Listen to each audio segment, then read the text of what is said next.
महापौर पदाचं आरक्षण कसं असतं आपण तेही पाहूया। राज्यात 1999 पासून महापौर पदाचं आरक्षण सुरू झालं। 1999 पासूनच महापौर पदाची मुदत 5 ऐवजी 2.5 वर्षांची करण्यात आली। महापालिका निवडणूक जाहीर होण्यापूर्वी हे आरक्षण निघतं। वॉर्ड आणि महापौर पदाचं आरक्षण हे नगरविकास विभागाकडून काढण्यात येतं। आरक्षणाच्या कामात निवडणूक आयोगाची शून्य जबाबदारी असते।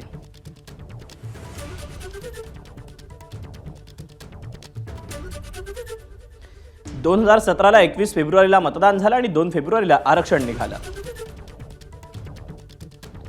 सध्याच्या निवडणुका महापौर आरक्षणाशिवाय कशा काय असा प्रश्न या निमित्तानं उपस्थित झालाय। निकाल लागल्यानंतर सोयीनं आरक्षण निघणार का अशी शंकाही उपस्थित होतीये।